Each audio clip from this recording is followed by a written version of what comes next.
Hello friends, welcome back to my channel. আমি সন্দীপ আজ তোমাদের কাছে নিয়ে চলে এসেছি একটা নতুন ভিডিও। এই ভিডিওটাতে তোমরা দেখতেই পাচ্ছ যে এখানে একটা বাইকের ঝালাই করা হচ্ছে সাইলেন্সারকে। আসলে সাইলেন্সার ঝালাই করা হচ্ছে না, টিভিএস জেস্ট কোম্পানির টিভিএস জেস্ট মডেলের 110 সিসির BS6 বাইক। দেখতেই পাচ্ছ নাম্বার প্লেটটা এবং কিলোমিটারটাও তোমাদেরকে দেখিয়ে দিচ্ছি। গাড়ি একদমই চলেনি, মাত্র 4,500 কিলোমিটার চলেছে। তাতেই এদের সাইলেন্সারের নাটবোল্ট ভেঙে বেরিয়ে যায়। যাই হোক, গাড়িটা খুব একটা মিসইউজও হয় না, রাফও চলে না। আমার ওয়াইফ চালায়, স্কুল থেকে বাড়ি, বাড়ি থেকে স্কুল এই 2 কিলোমিটার করে রোজ চলে। তাতে ন্যাচারালি গাড়ি বেশি চলেনি, যার জন্য মাত্র 4,500 কিলোমিটার গাড়িটা চলেছে এবং তাতেই সাইলেন্সারের নাট ভেঙে বেরিয়ে যায়। সাইলেন্সারের নাট ভেঙে যাওয়াতে আমি কোম্পানিতে নিয়ে যাই যে এটা একটা ম্যানুফ্যাকচারিং ডিফেক্ট, গাড়ির এখনও 6 মাসও হয়নি এবং মাত্র 4,500 কিলোমিটার চলেছে, তাতেই গাড়ির সাইলেন্সারের নাট কেন ভেঙে বেরিয়ে যাবে। তো যাই হোক, তো কোম্পানি তো প্রথমে আমাকে বলেই দেয় যে এটা ওয়ারান্টিতে হবে না এবং ইন্স্যুরেন্সও পাবো না, আমাকে পয়সা খরচা করে করাতে হবে। তা কত খরচা হবে না, 10-12 হাজার টাকা খরচা হবে। কী জন্য খরচা হবে না, এর জন্য ইঞ্জিন খুলতে হবে। ইঞ্জিন খুলে ইঞ্জিন ফাটিয়ে তারপরে আমাকে ওর চেম্বার খুলে নিয়ে যেতে হবে লেদ ঘরে, সেখান থেকে ওরা ড্রিল করে বার করে দেবে, আর না হলে ইঞ্জিনের চেম্বার পাল্টাতে হবে।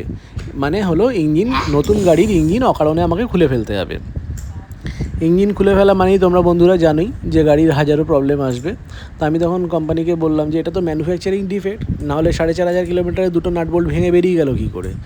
গাড়ি তো স্মুথ রাস্তায়, প্লেন রাস্তায় চলে, এরম নয় যে পাহাড়ে চলছে বা জঙ্গলে চলছে।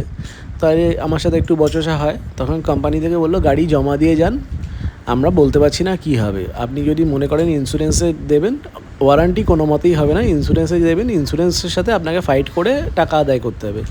তখন আমি কিছুই করলাম না, আমি আমাদের সামনে এই কালুদার গ্যারেজ আছে শানপুরে, ওনার কাছে নিয়ে এলাম। মাত্র আমার 300 টাকা খরচ হয়। উনি আমাকে এখানে সাইলেন্সারটা খুলে এখানে এই নাটবোল্টগুলো খোলার ব্যবস্থা করে দিলেন এবং দুটো ভালো নাটবোল্ট লাগিয়ে সেইখানে আমাকে এটাকে ঠিক করে দিচ্ছেন। দেখতেই পাচ্ছ বন্ধুরা, তোমাদেরও যদি ভবিষ্যতে কারোর এরকম প্রবলেম হয় এবং কোম্পানি তোমাদেরকে বোকা বানানোর চেষ্টা করে, সেক্ষেত্রে তোমরাও এরকমভাবে সারিয়ে নিতে পারো। তাই জন্যই এই ভিডিওটা তোমাদের সাথে শেয়ার করলাম যে কোম্পানি সবসময় মানুষকে একটা উল্টো বুদ্ধি দেয় এবং ওয়ারান্টি তো দেয়ই না, ওয়ারান্টি দেওয়ার নামে মানুষকে টুপি পরায়। তাই সেক্ষেত্রে ওয়ারান্টি তো পাচ্ছই না, আর ইন্স্যুরেন্সও ক্লেম পাচ্ছ না। সব মিলিয়ে তোমাকে টুপি পরিয়ে কীভাবে তোমার থেকে টাকা খিঁচে নেবে কোম্পানি, সবসময় এটাই চিন্তা করে।